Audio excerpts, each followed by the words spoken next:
The website said this would fit. How do I get it to fit? Why did the website say these would fit? Do I have thermal paste anywhere?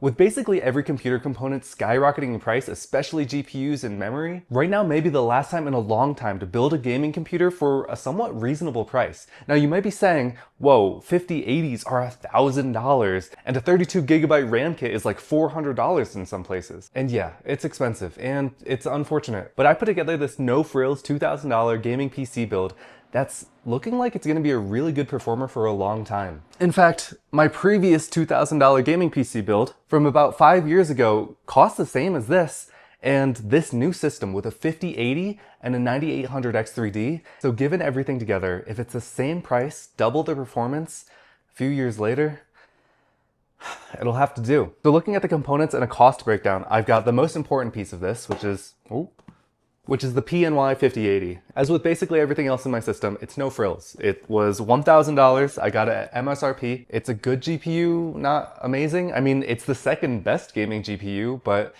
given that it's only 10% better than the 5070 Ti, if money is really something that you're worried about, you could really easily downgrade this to a 5070 Ti and have very similar gaming performance. For the CPU, because I'm really looking to max out my frames on CPU intensive games like Valorant CS2, I went for what is essentially the fastest gaming CPU you can buy right now. Now technically, just at CES they announced the 9850 X3D, but it seems like just a binned version of this chip. If you can overclock this and get 2 to 3% performance gains, it's basically the fastest gaming CPU on the market, so we'll see about that. So I actually ended up getting the CPU, this motherboard, which is an Asus B650E, and the DDR5, 32 gigabytes of memory, for $670. It was in a bundle. If you can buy RAM in bundles right now, you're gonna get a bit of a better deal than if you were to just buy it by itself because the prices are so inflated. Oh yeah, and this case. This is just a case I found on Amazon. I don't even know what the brand is, but it was $60. I think it looks pretty cool. It matches the aesthetic of my place, and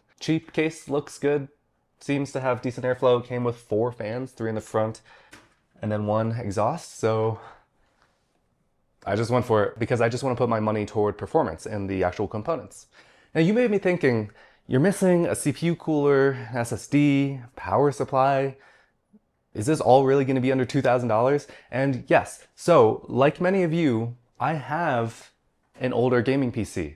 I happen to have an 850 watt PSU. This Thermalright CPU cooler I'm going to take out and put into this machine. And I'm going to be putting in my old SSD into this computer so I don't have to do any migration or anything like that. It should just run and boot. But if you're worried that I'm cheating and not going to be able to get this under $2,000, that's actually not the case, because all of these components right here were $1,700. Now you can get a PSU for $100, 850 watts. Because I'm gonna be keeping some of the components in this computer, I actually got a 750 watt PSU for only $60. It was on sale. You can get a good air cooler for around $40, $50. So that's $100 for the power supply and CPU cooler.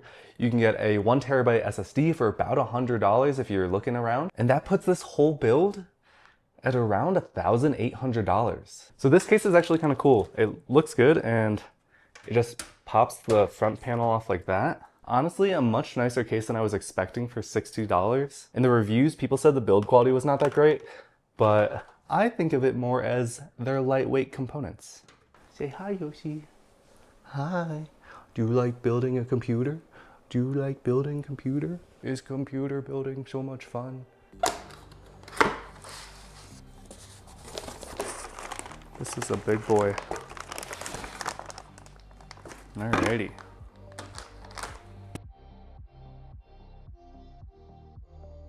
As I said, I'm using an older cooler to save on cost, but that's just because I already had one.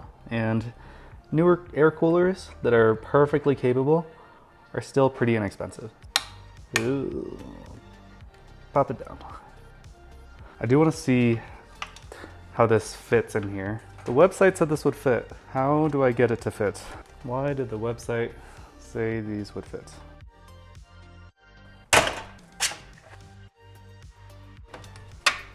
Ooh, it clicked. At least I probably don't need a sag mount bracket. Yeah, this is pretty crazy. This is the tightest build I've built. So I've been put onto the X pattern. Uh-oh. Is that all I have? Oh no. I thought I had more. Well, I gotta go to the store. Oh, wait, no. This might be more?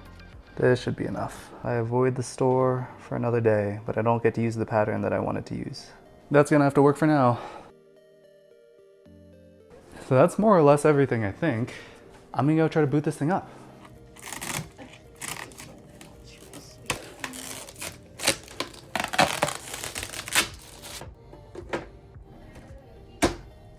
So I'm looking at the first boot.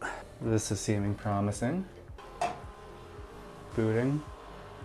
Nice. I've been gaming on this new gaming PC for a few days now, and I actually ended up doing a full Windows reinstall. So I wiped everything and I tweaked my BIOS settings to disable a lot of like the overclocking features, because I did find that with some of those built-in ASUS overclocking features like Precision Boost Overdrive, I was getting a little bit of micro stuttering. But at this point, I've gotten the system really fine-tuned and it's running incredibly. In games like Arc Raiders running on Ultra, I'm getting 120, 130 native frames, or even with FrameGen, I'm getting 240 FPS. It's super smooth and relatively low input latency. I play mostly competitive shooters, so Valorant, Counter-Strike, and in Counter-Strike, I'm seeing only 5 to 6 milliseconds of game render latency, which is incredible. Coming from my 3080, that number was typically in like the 13, 15 range. And I do finally feel like I'm hitting high enough frames where it's reasonable for me to get an OLED monitor with 360 Hz refresh rate, so that's definitely coming soon. I was gonna do more video capture of like gameplay and testing,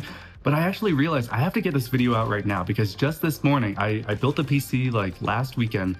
Just this morning, it looks like NVIDIA is canceling the 5070 Ti, which is a huge shame because that would have made this build even cheaper. There are still some in store, so I wanted to get this video out saying, hey, if you can go and get 5070 Ti for $750, that's gonna be an amazing deal, and it's gonna be a super good GPU for what you're getting. Because remember, it's only 10% less good than the 5080. I wasn't even really planning on upgrading my gaming PC, but with everything going on, it just felt like the right time. And I'm ultimately glad I made that decision because I got a really good deal on most of my components.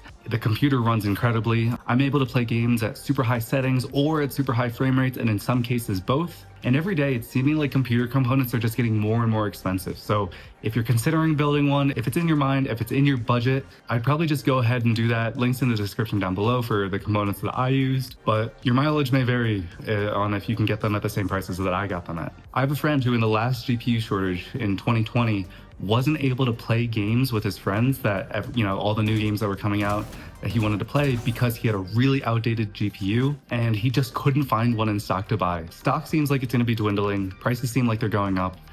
It's probably just time. If you're a gamer, if you have the budget for it, build this PC while you still can. And thanks for watching.